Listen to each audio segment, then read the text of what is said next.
کسی اسکول کو وہاں پر توڑ پھوڑ کی. بے شمار ایسے ہولناک واقعات اس دن ہوئے جو کہ ہمیشہ کے لیے پوری قوم کو ذہنی کوفت میں مبتلا رکھیں گے. لہذا یہ طے ہوا تھا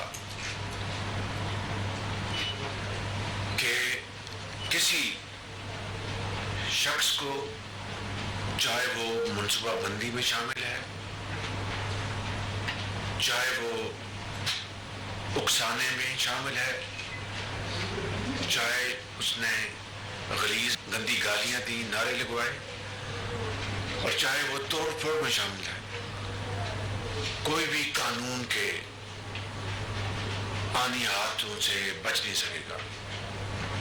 اس کے لیے باقاعدہ NSC کی میٹنگ ہوئی، اس پہ فیصلے ہوئے، اور اسی کے نتیجے میں یہ طے ہوا کہ جو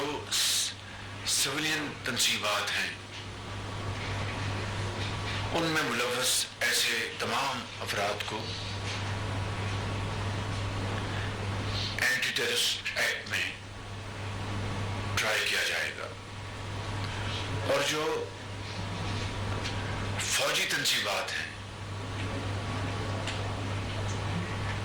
ان کو ان کے آئین میں دیے ہوئے قانون کے مطابق ٹرائی کیا جائے گا. دیکھیے یہ بات کوئی مذاق نہیں ہے کہ دہشت گرد کراچی میں ایئر فورس کے وہاں پر جو تنصیبات ہیں وہاں پر حملہ کریں اور اربوں روپے کی املاک کو نقصان پہنچائیں، اور یہ عمران نیازی کے جتھے میاں والی میں پہنچ جائیں اور ہمارے ان ہوائی جہازوں کو جو دشمن کے خلاف استعمال کرنے کے لیے قوم کی خون پسینے کی کمائی سے خریدے گئے جہازوں کو آگ لگانے کی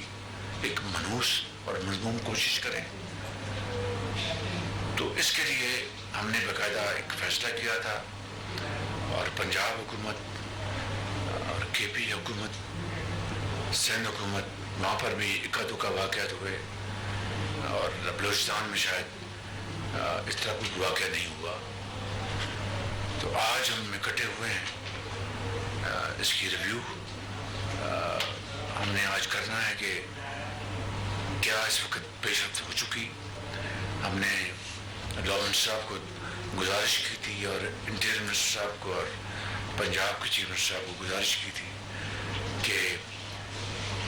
اینٹرس کورٹس، پروسیکیوٹرس اور FIRs اور سیکرٹری پروسیکیوشن جو پنجاب کے، پنجاب میں پروسیکیوشن کا باقاعدہ ایک علیحدہ بڑا جامع نظام ہے،